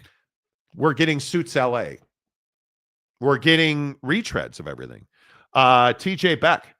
I don't like the new shift rule in MLB. Runners lane widening, size of bases, limiting pickoffs. It's getting a little ruly. Yes, it is. It's getting heavy-handed. James says NHL greater than MLB. It's close. That Four Nations tournament. I think that the Four Nations tournament was great, but I also think that was unique circumstances, and I don't think it should be compared to Major League Baseball. I don't think it should. I think that the playoffs in Major League Baseball are, in my opinion, second to pretty much nobody except for probably the NFL. I mean, you have, when Juan Soto hit those home runs for the Yankees, dude, when Bryce went deep, when Freeman hit that home run, the Major League hit that home run. When Major League Baseball playoffs are good, they are really, really good. They are elite. And I agree on the day-to-day. Yeah, the NHL probably is a more entertaining product, just generally speaking. But I love baseball, man. I am pumped. Yesterday I was debating: do I watch spring training baseball or do I watch the Arnold Palmer? Because I love both of them. And so, what do I wind up doing? Well, I wind up watching 3 innings of a random Padres game in spring training, and then flipping on the Arnold Palmer. Yeah. That's just how we do it now. Breaking NCAA money news right after this from the Advocates. Hi, Sarah. Your dad told me about your accident. Can you tell me how it happened? Still kind of going through it, but I was stopped at a light, and then this car I heard it come up behind me, and bam, and it's kind of like in slow motion. That's how it happens. The Advocates are ready to serve you any way, anyhow that you need. From a hospital room or your home or their office, the Advocates are ready to help you. Don't forget, join Jake and I at the Murray, Utah location of the Advocates. We will be there at 12:30 on Monday, March 10th. The Advocates are doing a blood drive 10 to 2. Jake and I will be donating blood on Monday, and we're going to give one of you, Jackals, who shows up at that location Monday, a $100 Amazon gift card. Please donate blood. You can do it with us Monday. You have to sign up in advance. Go to utahblood.org and click on date March 10th. Click the Advocates and then sign up. We'd love to see you, whether you donate or not. Come out, say hello. Let's support the Advocates who are working in so many communities around this country. If you get in a wreck or you need assistance, or you're just wondering, is my insurance company doing right by me? You never reach into your pocket to pay the Advocates. And trust me when I tell you, if you don't have a case or the Advocates think you don't need a lawyer, they're going to tell you that. So get to theadvocates.com. All right, breaking news in college athletics. Ross Dellinger, he works for Yahoo Sports. The American Athletic Conference presidents voted today to establish a minimum standard of benefits that schools are required to share with athletes in a new rev share era. $10 million over 3 years. Becoming the first conference to make such a move. Now, there's a lot in this tweet. $10 million over 3 years. What did he just tell you? Didn't he just say the exact same thing that Mountain West Commissioner Gloria Navarro said when she was on the show? Our schools aren't going to pay $20 million. A few may. The minimum number is $10 million over a 3-year period. Half of what the P4 are going to pay on a yearly basis. Now, I'd also remind you, Monday morning at 7 a.m. Pacific, 10 Eastern, Dr. Ed Scott, the athletic director at Memphis, will join us on the program. They're in the AAC, in case you didn't notice. I think this is a fascinating discussion. This is when I tell you that there is financial disparity from top to bottom in college athletics. This is it right here. You're paying $10 million a year, or excuse me, $10 million over 3 years as a minimum. So you're going to pay over 3 years what P4s are paying every year. Mm-hmm. Do you understand how much the gap, the span is in college athletics between P4s and G5s? Dude, I think that's a lot of money. It is. I definitely think that, the gap is being shown here. And I think that, again, I think the conversation, like for Memphis, just as an example, because Dr. Scott's joining us Monday, I think like for Memphis, you look at this and you say, okay, well, Memphis is obviously a school that could consider jumping up into a power conference at some point. And you look at that and you say, okay, well, if they were to decide to do that, you look at the responsibility financially that immediately goes way up. And the question becomes, is that worth it?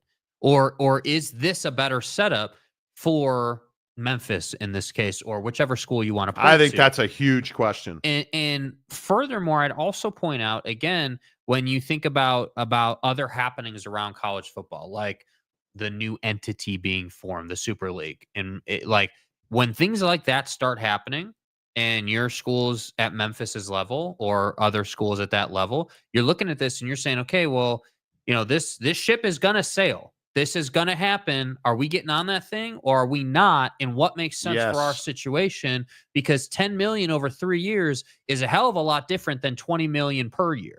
And I know that a lot of people question me on my information. This is exactly what I've been telling you guys. It's exactly what I've been telling you. Yeah. The financial span between a G5 and a P4 is massive, cataclysmic. You can't measure it. From the bottom of a P5 to the top of a G5, or from the very least of a P4 to the very richest of a G5 is still huge, massive. 10 million over 3 years. Let that sink in. And now when we sit here and we talk about, well, how do things work? Dude, it's a big difference. Welcome to the Nightmare, a member for 19 months. My man, thank you. One of the best things about this show is that it's not just sports, it's multifaceted. We try to be. Facts. We try to have fun. We have serious conversations on the showroom, but we try to have fun as well. Thank you, Nightmare. And Donuts Golf Fund, another week in the books. Have a great weekend, Monty team. And Donuts, appreciate you very much. The golf stuff, I'm telling you guys, if you even remotely like golf or like something that's a little non-sports, golf stuff is a big effort right now, man. And that product is improving for us. Very excited about what's coming down the line. Yeah, exactly right. Jim says my son is giving blood at school today. Thank you. Make sure he eats lunch before. Fantastic. Yeah, fantastic. I just think it is. Oh, Damian Fowler. God damn. Do the advocates cover a 3 kidney stone removal surgery I had yesterday? Dude, that hurts. That hurts.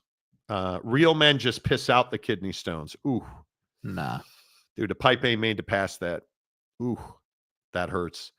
3.3 million per year. Can you imagine that? 20, dude. Can you imagine that span?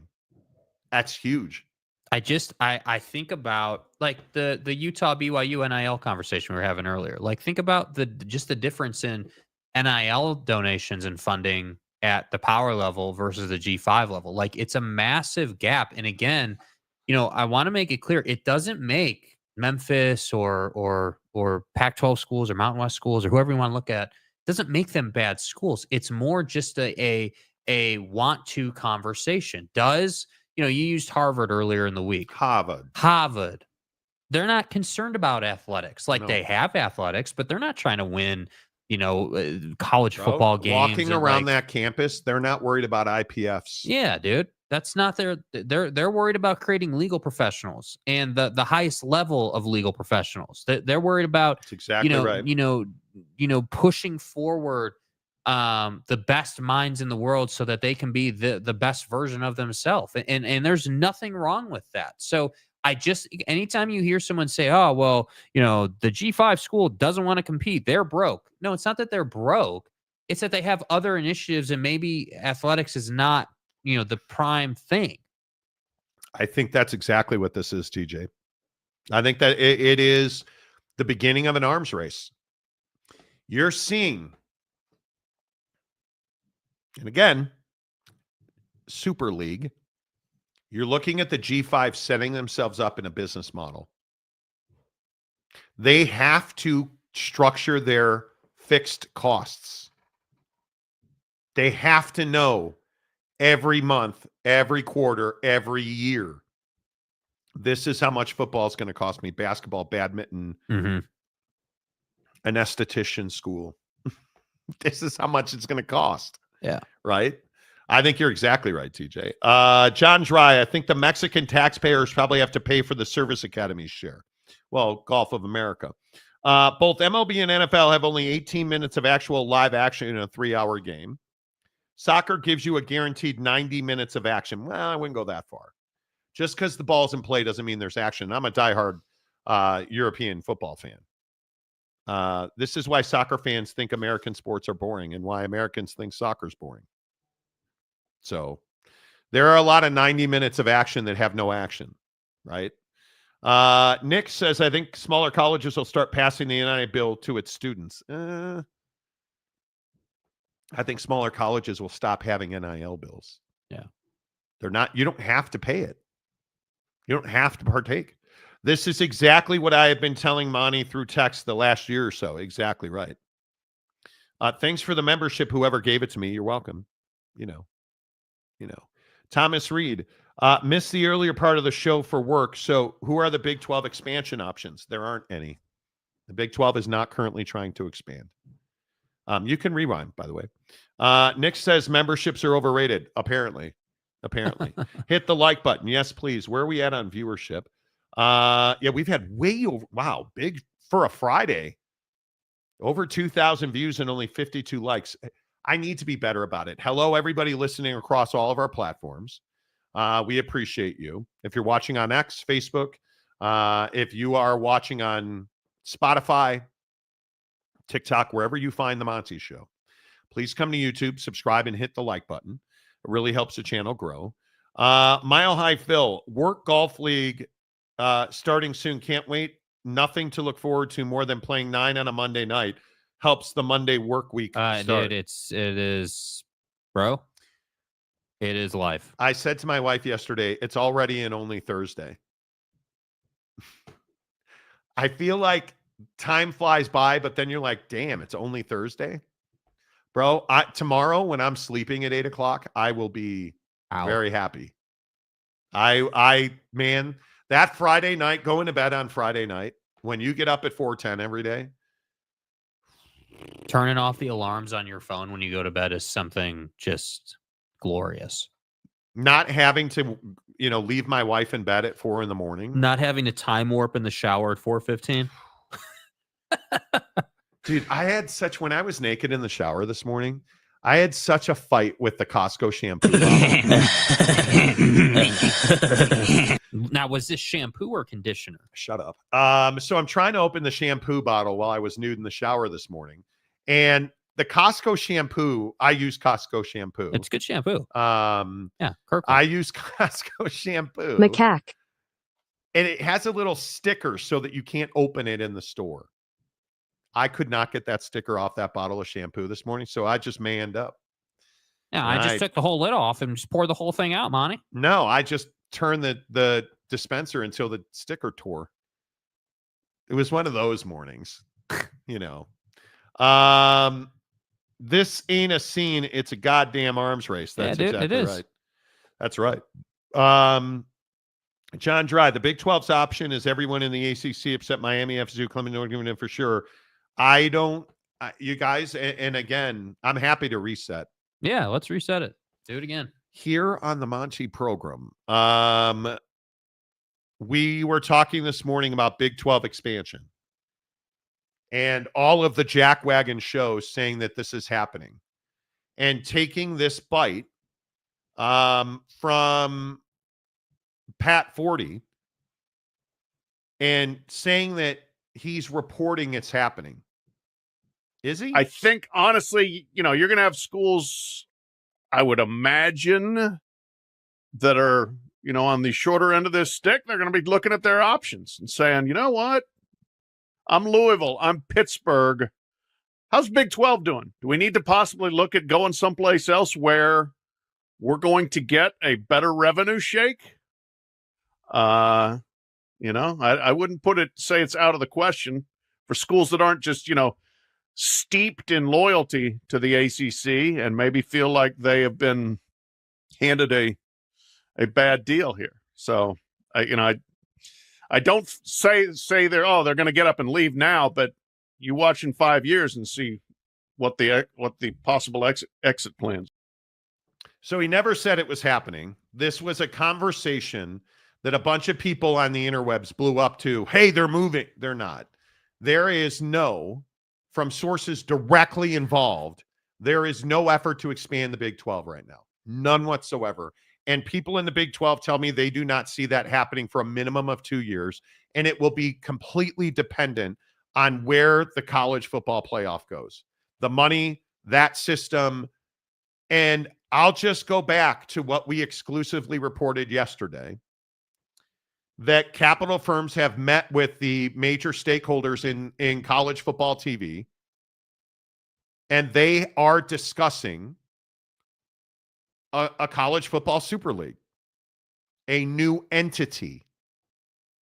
And as I reported earlier, the SEC and the Big Ten had direct discussions in their meetings about breaking away from the NCAA and creating a new entity in which they would welcome the Big 12 and the ACC to be a part of. That would be the highest level of college football. Call it a super league, call it a new entity, call it what you want. That'd be the highest level. It would be initially powered by new TV agreements and private capital.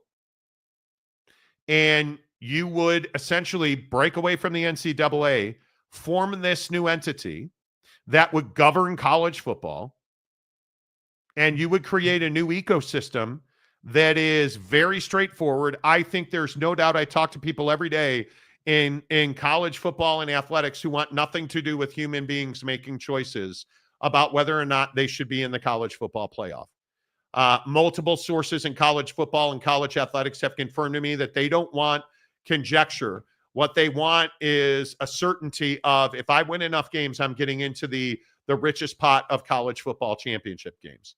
That's what they want. And I think that's what they're working on. And so when you look at, hey, is in 2030, are we looking at, Louisville and others joining the Big 12?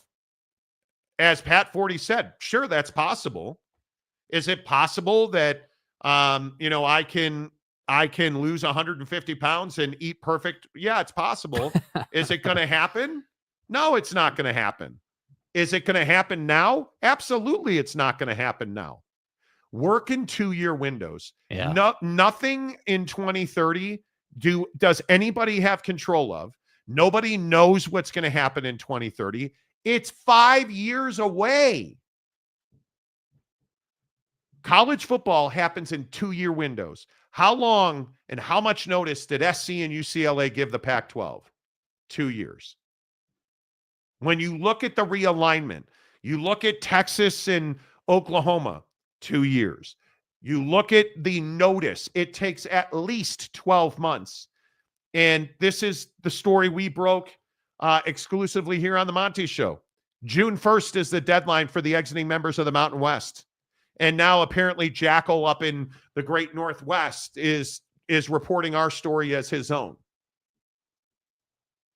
Nobody in the Mountain West that's exiting has given notice that they are exiting or paid their exit, the deposit of their exit fee.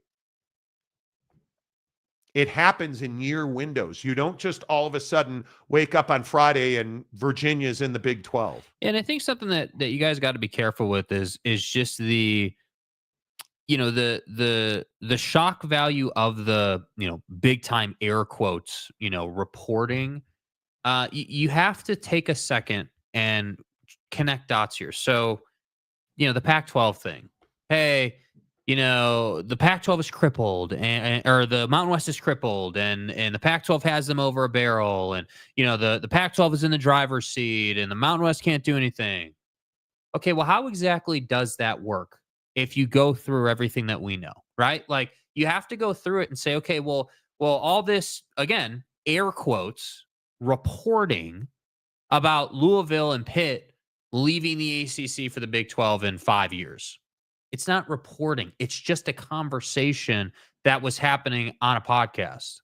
Not to degrade the conversation, but to say somebody over here was just having a theoretical, opinion-based conversation, not a factual conversation. Real people who actually talk to real people involved in the situation. Like just having a conversation, and then that gets taken way the hell out of context and turned into YouTuber guy just turning this into like it was reported as fact. And so all I'm saying is that right now in college football, there's a lot of that going on. There's a lot of, hey, this dude said that and this and whatever, and that means that's fact. And it's like, no, dude, it's not fact. Like the Pac-12 has not been paralyzed, or the Mountain West hasn't been paralyzed by the Pac-12.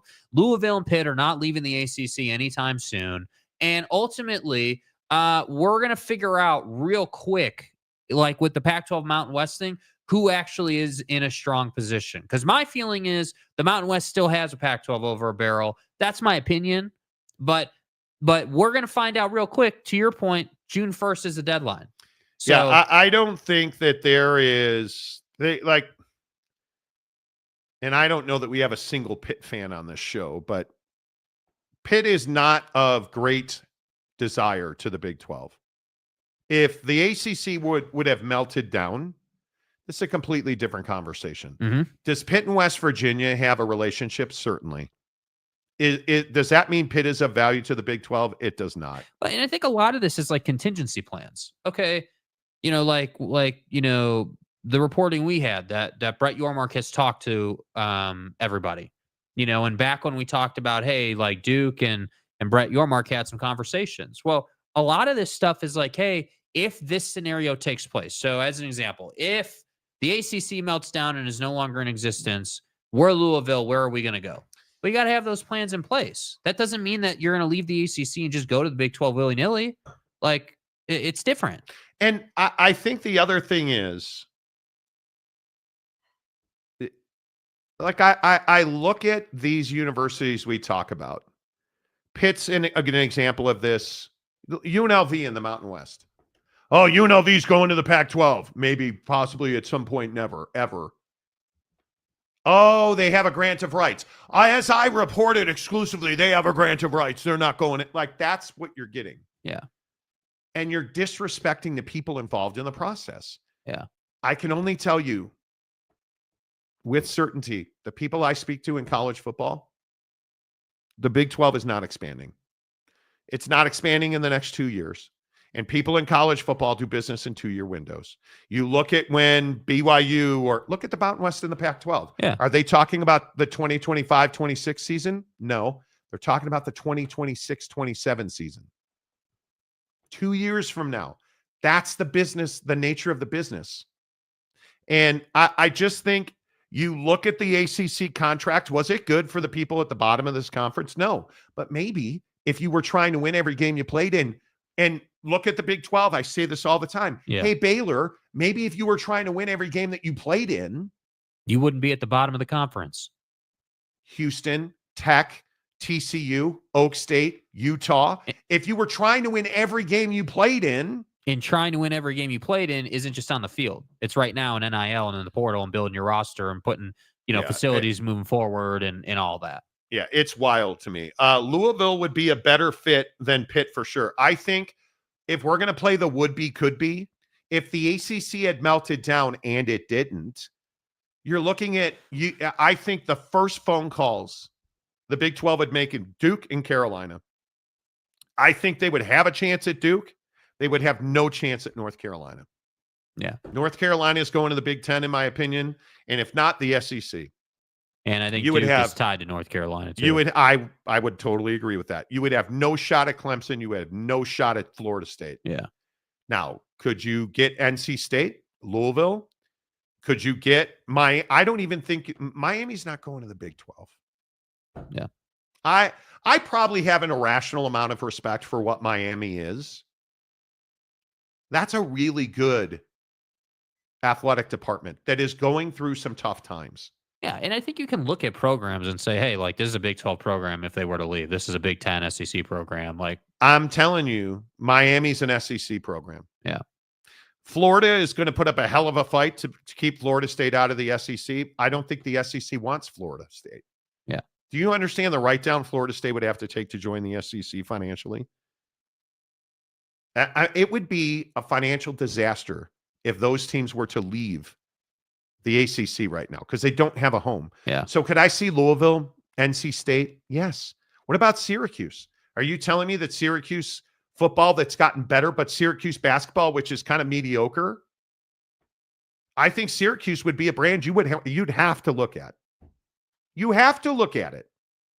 There's no doubt you have to look at it. Yeah. But I also think there's some unintended consequences of the ACC melting down. The ACC melts down, what does the Big East do?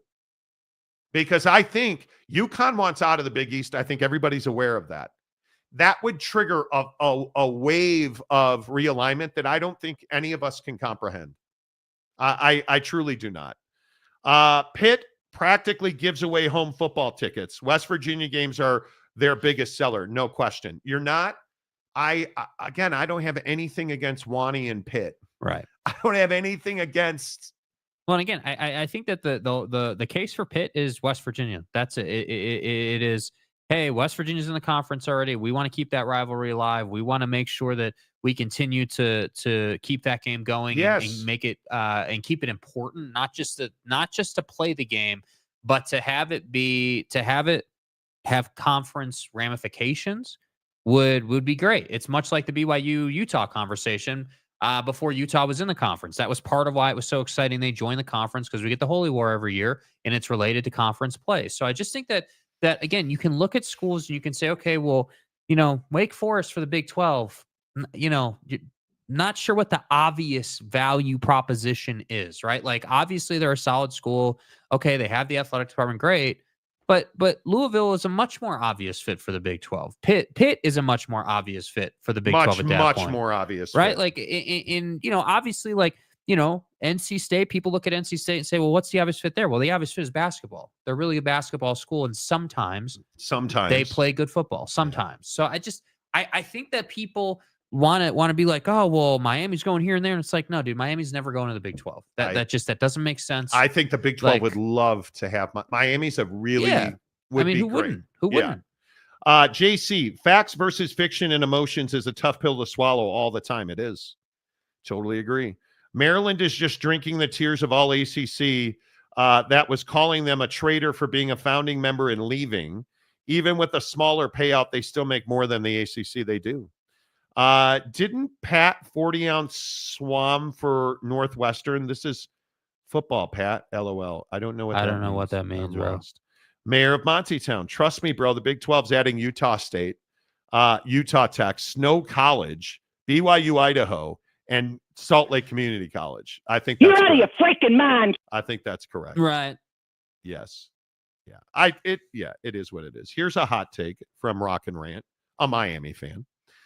Whichever ACC school thinks it would be fifth seat on a 4-seat bus to the Big 12 could be the one that makes the Colorado move and reaches out first. Sure. Maybe. Sure. I mean, there's definitely that dynamic in realignment. But then again, I'm asking you, if your name is not Florida State, I think the only people that could really afford to pay a buyout of hundreds of millions of dollars, Florida State, Duke, and Carolina. If you're Louisville, are you looking to scratch a check for $150 million to get a buyout? No. It's doubtful. Who in that league is and even Florida State. Do you think Florida State or Carolina is looking to scratch a $200 million check? No. I don't think anyone's looking to scratch that right check. now with the house settlement and the rev shares and the expenses of doing business. You really think they're looking to? I'll tell you this. You know who's got money to scratch a check? Stanford. And I'm not saying they want to. No. I'm not saying they're going to.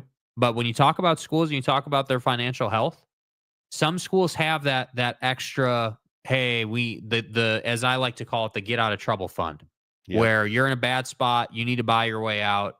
Hey, let's get this done to get to a better situation. And the problem is, to that point, Calford making that move to go to the ACC. Yes. The problem is, a lot of people want to say, oh, well, was that actually the right decision? Well, it doesn't matter if it was the right one. It was the only one. That's right. And now, with the Pac-12 Mountain West thing, you can't just sit here and say that they can get out of the ACC and go back west. It's funny. I was talking to a Mountain West person yesterday who we're talking about this whole lawsuit thing. I'm trying to stay on top of timeline. Yeah. In the Mountain West with mediation and all that. And I think the fascinating question is who's going to be the mediator. I think that's the biggest question. Yeah. But anyway, here and there. So I'm talking to this Mountain West person, and I was saying, well, like, what do you think the money on the top end is? And so we talked about TV contract, and they said, I still can't believe how much drama is in the ACC. People are shocked at how much drama. Yeah. Still, major administrators in college sports are shocked at how much drama is in the ACC. And I said, well, do you think it would be profitable to leave the ACC? No way. No way. No way is it profitable. Way off topic, Mayor of Montytown says. I'm down to golf if you mids when the weather decides not to be stupid. We're playing Sunday. Playing on Sunday. Playing on Sunday, bro. TJ Beck. Why do they always say that Pitt is a destination job in regards to coaching football? Not to be mean, it is because winning isn't a high priority. There you go. I guess. Could be. Could be. Yeah. Another week in the books, boys. Appreciate every one of you. Thank you for being here. Thank you to the Advocates. Join us Monday at 12:30 in Murray at the Advocates office. Mayor of Montytown. Where are all my locals? Let's go. Donate blood. UtahBlood.org. We making the announcement Monday? We are maybe making a big announcement on the show Monday. Dr. Ed Scott joining us Monday. 8 a.m. Mountain. Be here. 10 a.m. Eastern. Be here. Until Monday, say goodbye, Jake. Goodbye, Jake.